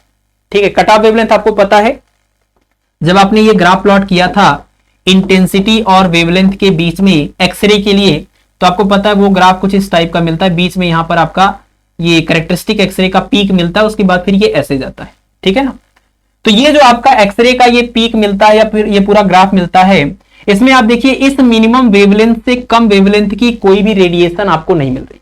मतलब जो एक्सरे इमिट होंगे उस एक्सरे की एक मिनिमम पॉसिबल वेवलेंथ है, उससे कम वेवलेंथ की कोई एक्सरे आपको नहीं मिल रही। इसी मिनिमम वेवलेंथ को हम बोलते हैं कट ऑफ वेवलेंथ। ठीक है ना, इसी को हम बोलते हैं कट ऑफ वेवलेंथ। और इसके लिए आपके पास फार्मूला है, आपको पता है कि जो एक्सरे कंटिन्यूअस एक्सरे प्रोड्यूस होती है उस कंटिन्यूअस एक्सरे की जो मैक्सिमम एनर्जी होती है वो इमिट होने वाले इलेक्ट्रॉन की काइनेटिक एनर्जी के ही इक्वल होती है ना। ये जो इलेक्ट्रॉन आप यहां पर एक्सीलरेट करके इंसिडेंट कराते हैं, इस इलेक्ट्रॉन को आप एक्सीलरेट कराने के लिए जो पोटेंशियल देते हैं उसकी वजह से उसके पास इतनी एनर्जी होती है ना। तो ये इंसिडेंट इलेक्ट्रॉन की काइनेटिक एनर्जी। अब आप इसको चाहे जिस तरीके से लिख लीजिए, 1/2 mv² बोल दीजिए, या इसको आप एनर्जी को p²/2m बोल दीजिए। ये एनर्जी है इंसिडेंट इलेक्ट्रॉन की। और इंसिडेंट इलेक्ट्रॉन जब जाकर के इस टारगेट से टकराता है तो अलग अलग एनर्जी या फ्रीक्वेंसी या वेवलेंथ वाले एक्सरेज इमिट होते हैं। इसमें से सबसे ज्यादा एनर्जी का जो एक्सरे हमें मिलेगा, जो फोटोन हमें मिलेगा, उसकी जो मैक्सिमम एनर्जी हमें मिलती है जिसको हम एच न्यू मैक्स बोलते हैं, वो एक्चुअल में इस इंसिडेंट फोटोन की टोटल एनर्जी के इक्वल एनर्जी का फोटोन होता है, ई के इक्वल। ठीक है ना, तो एच न्यू मैक्स जो है वो इंसिडेंट फोटोन की टोटल एनर्जी के इक्वल होता है। और यहां पर टोटल एनर्जी को आपको इसके डी ब्रॉगली वेवलेंथ के टर्म में लिखना है, यानी आपको ऐसे वाला फार्मूला यहां ई भी नहीं लिखना है। तो आपको पता है इंसिडेंट फोटोन की एनर्जी को हम लिख सकते हैं p²/2m। p²/2m is equal to H nu max, है ना। ये मैक्सिमम फ्रीक्वेंसी है फोटोन की, लेकिन हमें क्या चाहिए, मिनिमम वेवलेंथ चाहिए, जिसको हम कट ऑफ वेवलेंथ बोलते हैं। इसके करस्पॉन्डिंग जो वेवलेंथ आएगा वही कट ऑफ वेवलेंथ है। ठीक है, तो इसको एक काम कर लीजिए, आप वेवलेंथ में कन्वर्ट कर लीजिए। और आपको पता है डी ब्रॉगली वेवलेंथ के लिए फार्मूला p=h/λ, है ना।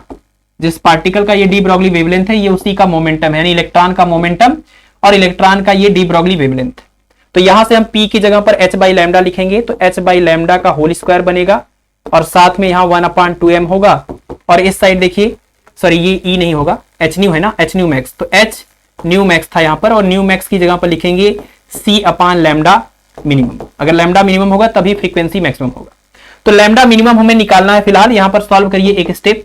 देखिए h का स्क्वायर लैम्डा का स्क्वायर मिलेगा और एक h से एक h कैंसिल होगा, तो हमें मिलेगा h और उसके साथ में 2m lambda square is equal to, यहां पर h कैंसिल हो चुका है तो यहां बचेगा c और अपान में लैम्डा मिनिमम यानी कि कट ऑफ वेवलेंथ। तो कट ऑफ वेवलेंथ कितना हो जाएगा, तो कट ऑफ वेवलेंथ यहां से आपको मिल जाएगा lambda minimum is equal to, ये c से मल्टीप्लाई होगा और h इसके अपान में आ जाएगा, यानी lambda minimum is equal to ये हो जाएगा 2mc लैम्डा स्क्वायर और अपान में h।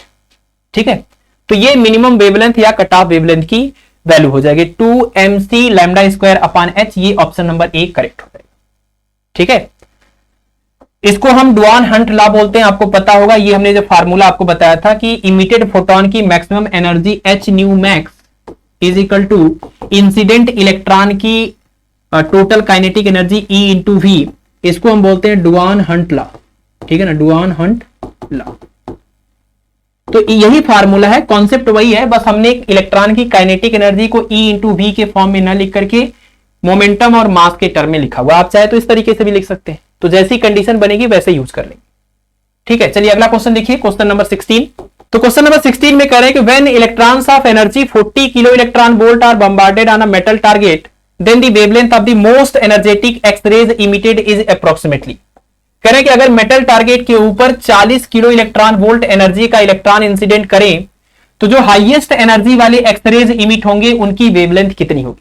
आपको पता है कि जो डुआन हंट लॉ का हम फार्मूला पढ़ते हैं वो हाईएस्ट एनर्जी वाले इमिटेड एक्सरे फोटोन के लिए ही इस्तेमाल किया जाता है कि इमिटेड फोटोन की जो मैक्सिमम एनर्जी होगी वो इंसिडेंट इलेक्ट्रॉन की काइनेटिक एनर्जी के इक्वल होगी। अब चाहे काइनेटिक एनर्जी को आप ई इंटू वी के फॉर्म में लिखिए, चाहे आप इसको पी स्क्वायर अपॉन 2m के फॉर्म में लिखिए, चाहे आप इसको हाफ mv स्क्वायर के फॉर्म में लिखिए, ठीक है ना। इसको हम डुआन हंट लॉ बोलते हैं। यहां से आप देखिए जब आप इसको सॉल्व करते हैं तो आपको मिलता है EV इक्वल टू, क्योंकि यहां पर एक बहुत बड़ा कंफ्यूजन है वो भी हम क्लियर कर देते हैं क्वेश्चन को सॉल्व करने के साथ साथ। न्यू मैक्स को आप लिखेंगे C अपान में लैम्डा मिनिमम, और यहां से जब आप लैम्डा मिनिमम निकालेंगे तो आपको मिलेगा क्या, ये मिलेगा आपको HC अपान में EV। फिर हमने आपको बताया हुआ है सप्लीमेंट्री लेक्चर के अंदर कि लैम्डा मिनिमम निकालने के लिए सीधे सीधे आप लिखिए 12375 और अपान में V, और यहां से आपको लैम्डा मिनिमम सीधे मिल जाएगा एंगस्ट्रॉम, ठीक है। ये हमने आपको एक्सरे वाले लेक्चर में बताया हुआ है। बाकी हमने एटॉमिक स्पेक्ट्रम वाले लेक्चर में आपको इसी तरीके का एक फार्मूला बताया कि लैम्डा यानी वेवलेंथ कैलकुलेट करने के लिए जब भी कभी ट्रांजिशन होता है, बोहर्स की थियरी में ये फार्मूला आपने देखा है, तो लैम्डा इक्वल टू इसको सॉल्व करने पर हमने आपको बताया था 12375, और यहां आपको एनर्जी को लिखना है इलेक्ट्रॉन वोल्ट में, तब जाकर के आपको वेवलेंथ मिलेगा सीधे सीधे एंगस्ट्रॉम, ठीक है।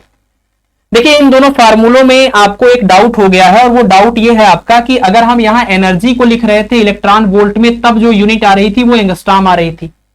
यहां सब कुछ बिल्कुल सेम है, लेकिन एनर्जी की जगह पर हम कैसे वोल्टेज को लिख सकते हैं और आंसर अभी भी एंगस्ट्रॉम में आ रहा है, ये कैसे पॉसिबल, ठीक है। ये कंफ्यूजन है।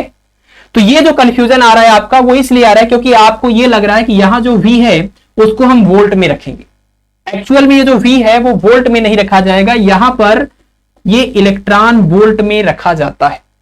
इसका मतलब क्या है, देखिए इसका मतलब ये है कि हमने आपको पीछे की क्लास में बताया था कि जब हम ये कहते हैं कि energy W equal to Q into V, और बात इलेक्ट्रॉन की करें तो Q की जगह पर हम लिखते हैं E इंटू V, तो इसका मतलब ये इलेक्ट्रॉन वोल्ट नहीं है, ये इलेक्ट्रॉन का चार्ज है और ये पोटेंशियल है जो कि अभी जूल में आ रहा है, ठीक है, जूल में आ रहा है।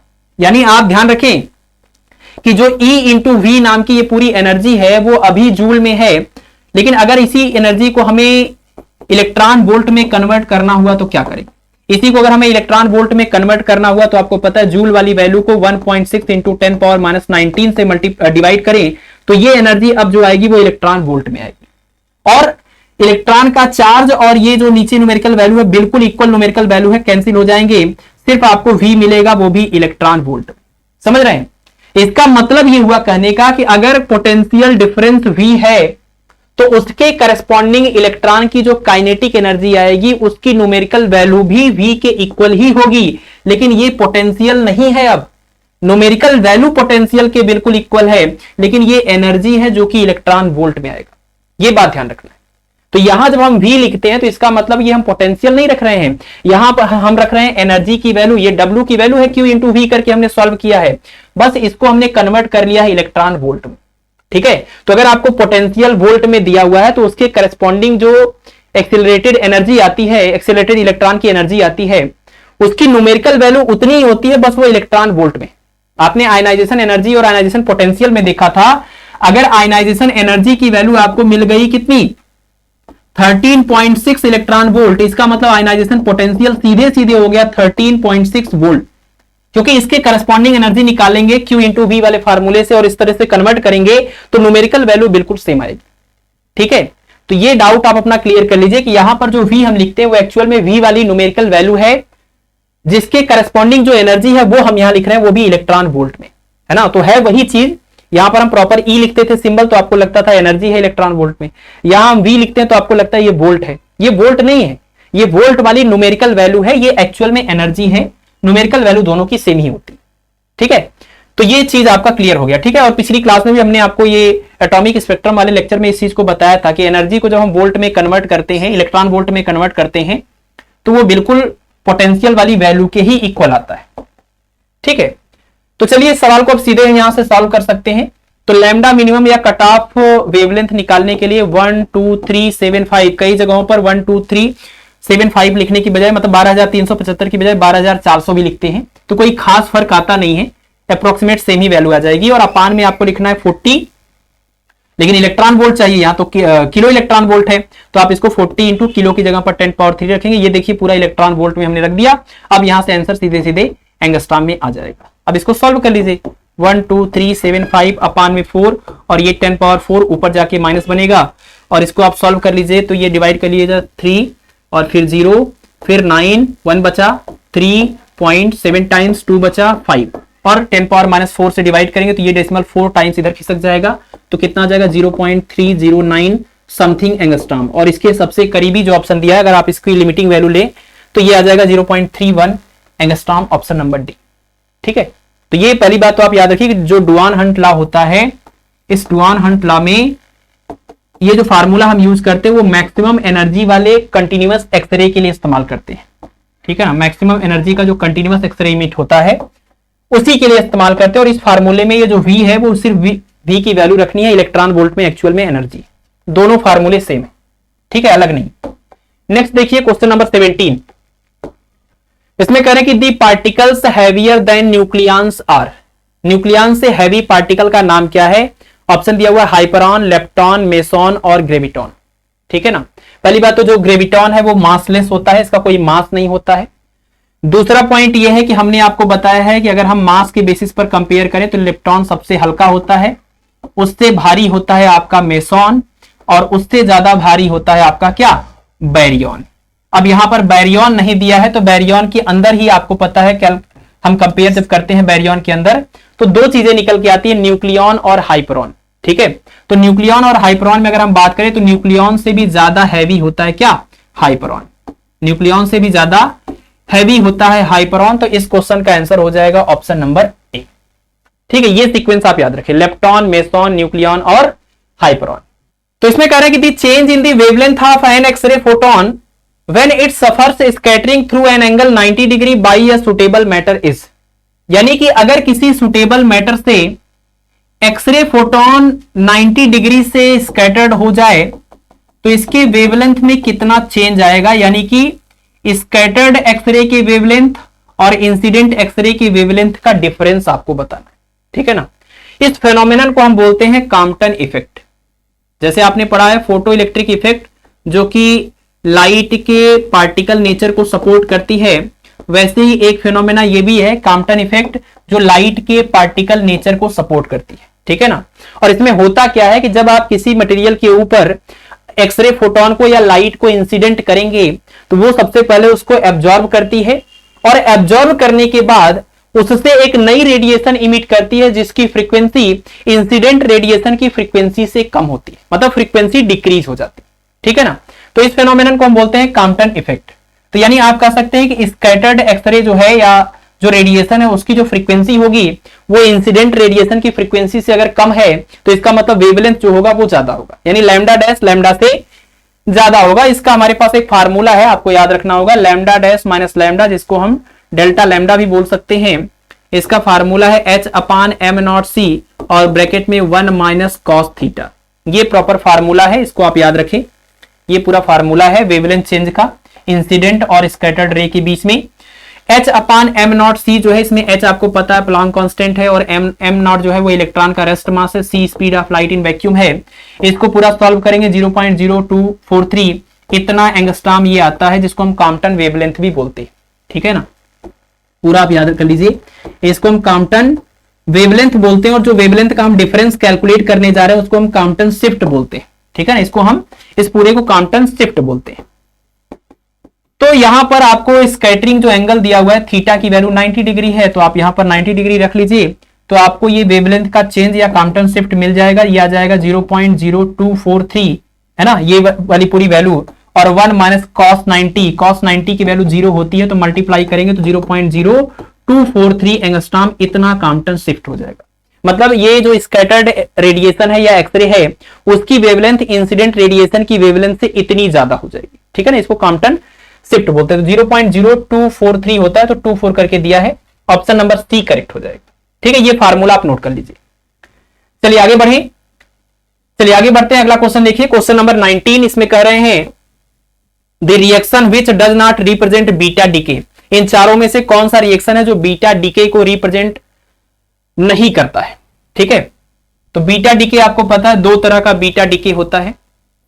बीटा डीके मतलब किसी भी रेडियो एक्टिव सब्सटेंस के न्यूक्लियस से जब बीटा निकलता है, बीटा रेज निकलती हैं, तो वो बीटा डीके दो टाइप का होता है, एक बीटा माइनस डीके होता है और एक बीटा प्लस डीके होता है, ठीक है। बीटा माइनस और बीटा प्लस डीके होता है। तो बीटा माइनस या बीटा प्लस डीके होता कब है, उसका रिएक्शन क्या है।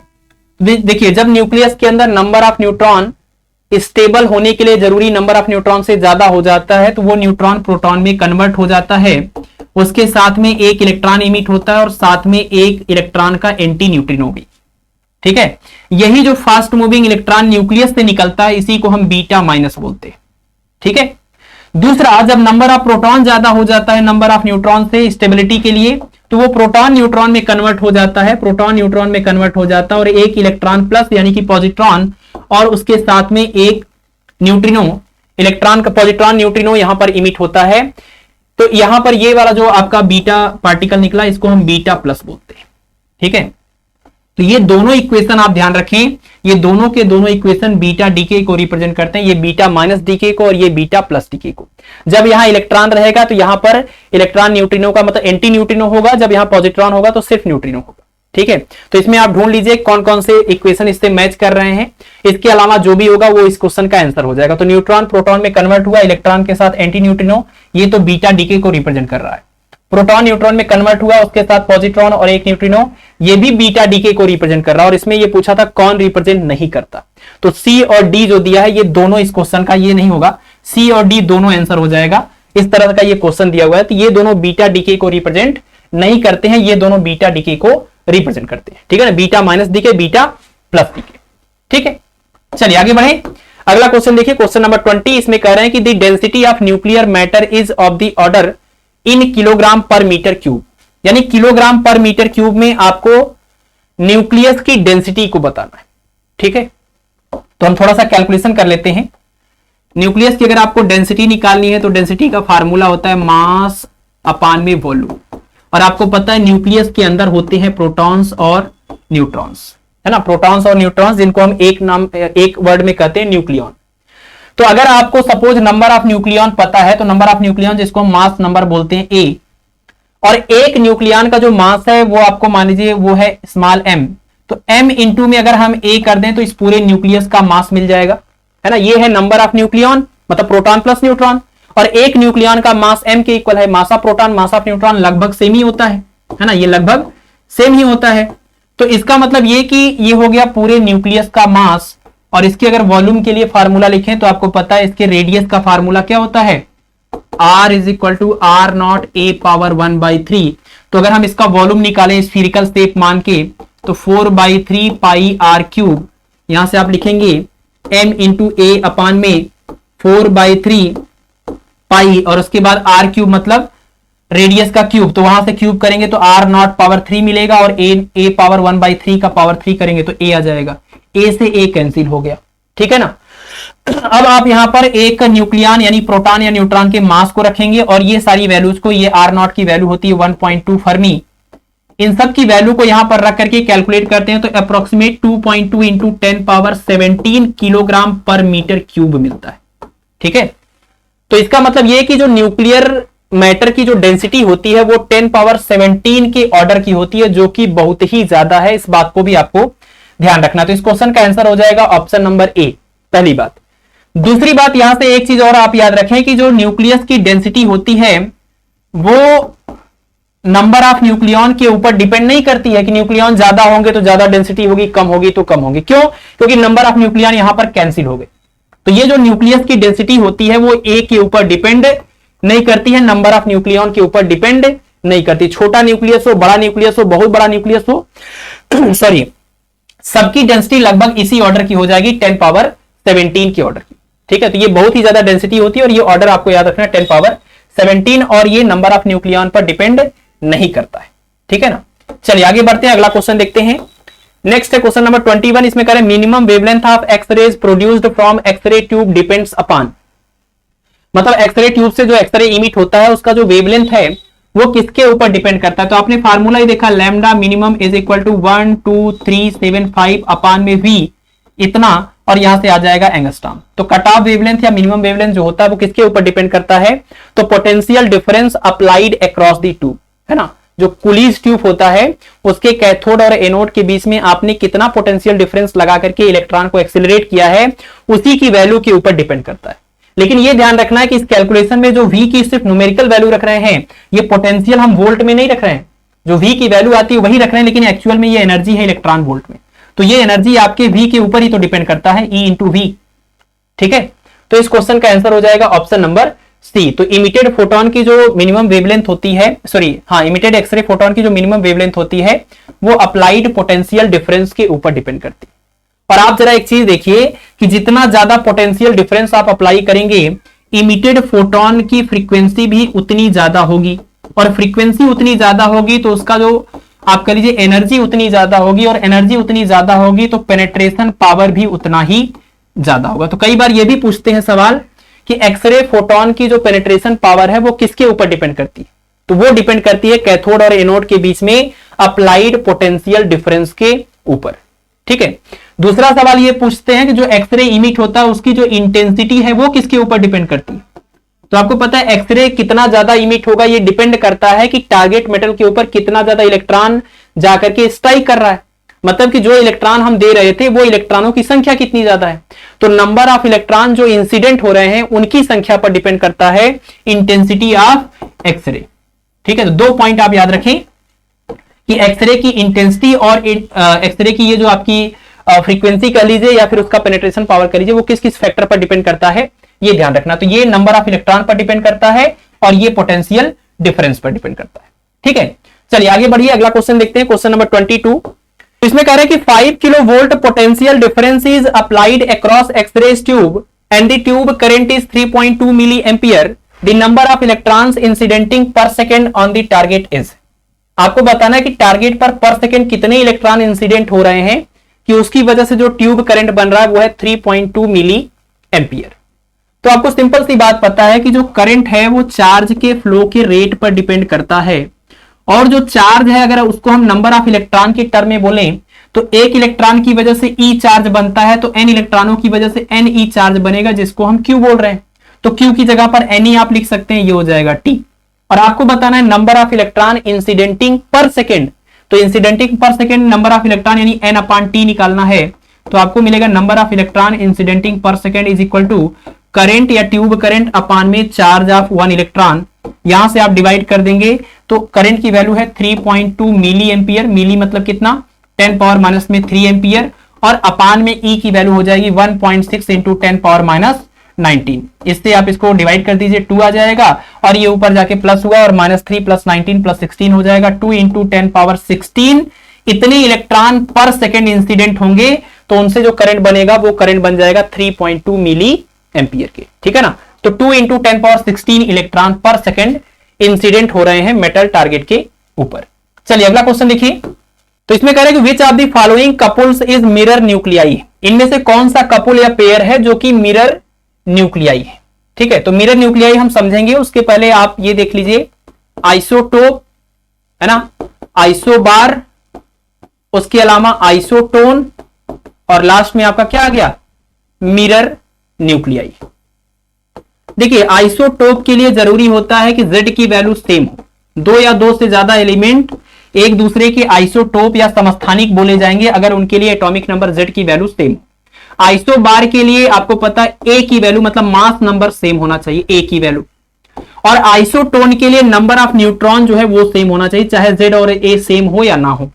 और मिरर न्यूक्लियाई की बात करें तो मिरर न्यूक्लियाई में अगर सपोज 2 न्यूक्लियाई हैं तो ये एक दूसरे के मिरर न्यूक्लियाई कब बोले जाएंगे? जब इसमें जितने नंबर ऑफ न्यूट्रॉन हैं उतने इसमें नंबर ऑफ प्रोटॉन हो, और जितने इसमें नंबर ऑफ प्रोटॉन हैं उतने इसमें नंबर ऑफ न्यूट्रॉन हो। ठीक है ना, एक तरह से इसका ये मिरर इमेज बन रहा है, तो इसको हम मिरर न्यूक्लियाई बोलते हैं। ठीक है, तो यहां पर आप देखिए 7 प्रोटॉन है और 15 प्रोटॉन प्लस न्यूट्रॉन है। इसमें से इसको माइनस करते हैं तो नंबर ऑफ न्यूट्रॉन आ जाता है। 15 में से 7 को माइनस करेंगे 8 न्यूट्रॉन आ जाएगा। तो प्रोटॉन कितने हो गए? 7। न्यूट्रॉन कितने हो गए? 8 इनके पास। यहां देखिए प्रोटॉन कितने हो गए?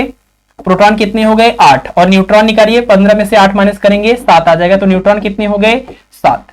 तो जितने इसमें प्रोटॉन है उतने इसमें न्यूट्रॉन है, जितने इसमें न्यूट्रॉन है उतने इसमें प्रोटॉन है। इसका मतलब ये जो पेयर है वो मिरर न्यूक्लियाई का है। बाकी सभी ऑप्शन में चेक कर लीजिए, ऐसा कॉम्बिनेशन कहीं पर आपको नहीं मिलेगा। ठीक है, तो ये बात आपको याद रखनी है। चलिए आगे बढ़ते हैं। नेक्स्ट है हमारा क्वेश्चन नंबर 24। इसके बाद 4 और क्वेश्चन है। इसमें कह रहे हैं कि नाभिक की त्रिज्या और परमाणु की त्रिज्या का अनुपात कितना होता है। ठीक है ना, नाभिक की त्रिज्या और परमाणु की त्रिज्या का अनुपात कितना होता है। देखिए जो नाभिक की त्रिज्या होती है वो 10⁻⁻15 मीटर के ऑर्डर की यानी फर्मी के ऑर्डर की होती है, और जो परमाणु की त्रिज्या होती है वो 10⁻10 मीटर यानी कि एंगस्ट्रॉम के ऑर्डर की होती है। ठीक है, तो नाभिक की त्रिज्या और परमाणु की त्रिज्या का अनुपात निकालना है, यानी नाभिक की त्रिज्या है 10⁻15 मीटर और परमाणु की त्रिज्या है 10⁻10 मीटर। ये ऊपर जाके प्लस होगा तो ये बन जाएगा 10⁻5, यानी कि इस क्वेश्चन का आंसर हो जाएगा ऑप्शन नंबर सी। तो ये दोनों वैल्यू भी याद रखिए, रेशियो वाला क्वेश्चन भी हो गया। अगला क्वेश्चन देखिए, क्वेश्चन नंबर 25। तो इसमें कह रहे हैं कि attraction between nucleons is due to the exchange of, यानी कि न्यूक्लियॉन्स के बीच में जो अट्रैक्शन होता है वो कौन से पार्टिकल के एक्सचेंज की वजह से होता है। ऑप्शन दिया हुआ फोटोन, मेसॉन, हेड्रॉन्स और न्यूट्रिनोज। तो आपने क्वेश्चन नंबर 2 में देखा कि न्यूक्लियस की स्टेबिलिटी को समझाने के लिए यूकावा ने एक थ्योरी दी थी जिसको हम कहते हैं यूकावा मेसॉन थ्योरी। और ये थ्योरी कहता है कि न्यूक्लियस के अंदर प्रोटॉन और न्यूट्रॉन आपस में पाई मेसॉन को इंटरचेंज करके एक दूसरे में कन्वर्ट होते रहते, प्रोटॉन न्यूट्रॉन में और न्यूट्रॉन प्रोटॉन में। ठीक है ना, तो प्रोटॉन और न्यूट्रॉन यानी कि आप कह सकते हैं न्यूक्लियॉन्स के बीच में अट्रैक्शन के लिए रिस्पॉन्सिबल जो एलिमेंट्री पार्टिकल है उसका नाम क्या है? मेसॉन। ठीक है ना, चलिए आगे बढ़ते हैं, अगला क्वेश्चन देखते हैं। Question number 26। इसमें कह रहे हैं कि volumes of atomic nuclei are proportional. Atomic nuclei का जो वॉल्यूम है वो किसके डायरेक्टली प्रोपोर्शनल होता है। बहुत सारे ऑप्शन दिए हुए हैं, तो आप देख लीजिए। वॉल्यूम निकालने के लिए आप लिखेंगे 4/3 पाई और न्यूक्लियस के रेडियस का क्यूब, और न्यूक्लियस के रेडियस के लिए एक्सप्रेशन है R = R0 जो कि एक कांस्टेंट है a⁻1/3। तो यहां पर आप रखेंगे तो यह आ जाएगा 4/3 पाई और R क्यूब की वैल्यू यहां से कितनी आ जाएगी? ये आ जाएगी R0 क्यूब और यहां पर a, तो आप लिखेंगे R0 क्यूब और इंटू में a। यहां पर ये पूरा पार्ट कांस्टेंट है, तो आप कह सकते हैं वॉल्यूम जो होगा न्यूक्लियस का जो वॉल्यूम है वो उसके मास नंबर या नंबर ऑफ न्यूक्लियॉन के डायरेक्टली प्रोपोर्शनल होता है। जितने ज्यादा उसके पास न्यूक्लियॉन्स होंगे उतना ज्यादा उसके न्यूक्लियस का वॉल्यूम होगा। तो ऑप्शन नंबर ए करेक्ट हो जाएगा। इसको हम मास नंबर या नंबर ऑफ न्यूक्लियॉन बोलते हैं। ठीक है, चलिए अब देखते हैं क्वेश्चन नंबर 27, और इसके बाद सिर्फ एक और क्वेश्चन है। इसमें कह रहे हैं कि मार्क दी रॉन्ग स्टेटमेंट, यानी कि जो स्टेटमेंट रॉन्ग है आपको वो बताना है। यानी कि इसमें से 3 स्टेटमेंट करेक्ट होंगे जो आपके आंसर नहीं होंगे, जो एक इनकरेक्ट होगा वही आपका आंसर हो जाएगा। ठीक है ना, चलिए ऑप्शन नंबर ए देखिए। इसमें कह रहे हैं the characteristic x-ray spectrum consist of sharp peaks superimposed on the continuous spectrum. कह रहे हैं कि जो कैरेक्टरिस्टिक एक्सरे होता है उसका जो शार्प पीक होता है वो कंटिन्यूअस स्पेक्ट्रम के ऊपर सुपर इंपोज होता है, जो कि बिल्कुल करेक्ट स्टेटमेंट है। ये इसलिए हमारा आंसर नहीं हो सकता क्योंकि हमने ग्राफ में ये देखा हुआ लैम्डा और आई के बीच में जो हम ग्राफ प्लॉट करते हैं तो ये ग्राफ कुछ हमें इस तरह का मिलता है। यहाँ लैम्डा मिनिमम यानी कि कट ऑफ वेवलेंथ से स्टार्ट होता है, ये कंटिन्यूअस स्पेक्ट्रम है, और यहां पर हमें पीक्स मिलती हैं कुछ इस तरीके से, और उसके बाद फिर ये स्मूथ आगे बढ़ता है। तो ये जो स्मूथ कर्व है वो कंटिन्यूअस एक्सरे का है, और ये जो दोनों पीक्स आपको दिख रही हैं वो कैरेक्टरिस्टिक एक्सरे का है। तो यही कह रहे थे कि जो कैरेक्टरिस्टिक एक्सरे है उसका जो पीक है, शार्प पीक है, वो कंटिन्यूअस स्पेक्ट्रम के ऊपर सुपर इंपोज होता है। ये तो सही बात है, इसलिए ये हमारा आंसर नहीं हो सकता। दूसरा देखिए, इसमें कह रहे हैं कि x-rays from higher atomic number are more penetrating. कह रहे हैं कि हायर एटॉमिक नंबर वाले मटेरियल से या टारगेट मेटल से जब एक्सरेज निकलती हैं तो वो ज्यादा पेनिट्रेटिंग होती हैं। इसके लिए हम यूज कर लेते हैं मोजले लॉ, है ना। मोजले ने कैरेक्टरिस्टिक एक्सरे के लिए एक फार्मूला दिया हुआ था, तो इमिटेड कैरेक्टरिस्टिक एक्सरे की जो फ्रीक्वेंसी है उसके लिए फार्मूला था a ब्रैकेट में z - b का होल स्क्वायर। इसको हम बोलते हैं मोजले लॉ। तो मोजले लॉ से अगर हम देखें तो इमिटेड कैरेक्टरिस्टिक एक्सरे की जो फ्रीक्वेंसी है वो जेड के स्क्वायर के प्रोपोर्शनल है। इसका मतलब जितना ज्यादा एटॉमिक नंबर वाला आप टारगेट मटेरियल यूज करेंगे उससे इमिटेड फोटोन की फ्रीक्वेंसी उतनी ज्यादा होगी। फ्रीक्वेंसी जितनी ज्यादा होगी एनर्जी भी उतनी ज्यादा होगी, और एनर्जी जितनी ज्यादा होगी पेनेट्रेशन पावर भी उतनी ज्यादा होगी। तो ये स्टेटमेंट भी करेक्ट है, ये भी हमारा आंसर नहीं हो सकता। ठीक है ना, ये भी करेक्ट था और ये भी करेक्ट था, हमें इनकरेक्ट वाला ढूंढना है। नेक्स्ट देखिए ऑप्शन नंबर सी, इसमें करेंगे the characteristic X rays from the substance of higher atomic number are of longer wavelength than those from lower atomic number.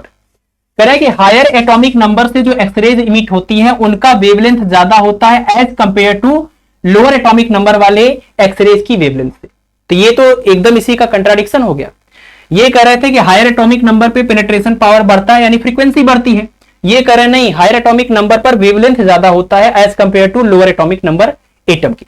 तो ये गलत स्टेटमेंट है, क्योंकि हायर एटॉमिक नंबर में फ्रीक्वेंसी ज्यादा होती है तो वेवलेंथ ज्यादा नहीं हो सकता, बल्कि वेवलेंथ कम होना चाहिए। ठीक है ना, तो ये स्टेटमेंट गलत है, इसलिए हमारा ये आंसर है। और ये स्टेटमेंट देख लीजिए, इसमें correct characteristic x-rays are generated when an electron from a higher inner shell jumps to lower. ये आपको पता है कैरेक्टरिस्टिक एक्सरे के प्रोड्यूस करने का यही तरीका है, जब इनर सेल का कोई इलेक्ट्रॉन आप इंसिडेंट इलेक्ट्रॉन को स्ट्राइक करा के रिमूव करा देते हैं तो हायर लेवल का कोई इलेक्ट्रॉन उस वैकेंसी को फिल करने के लिए जाता है, तो जो वो रेडिएशन इमिट करता है उसको हम कैरेक्टरिस्टिक एक्सरे बोलते हैं। तो ये सही है, तो ये स्टेटमेंट भी सही था, ये भी सही था और ये भी सही था, इसलिए ये तीनों हमारे आंसर नहीं है, ये स्टेटमेंट गलत है, इसलिए हमारा ये आंसर हो जाएगा। ठीक है ना, ऑप्शन नंबर ये आपका हो जाएगा, यहां बी लिखा हुआ है तो ये बी है, वो सी है। ठीक है ना, चलिए आगे बढ़ते हैं, अगला क्वेश्चन देखिए।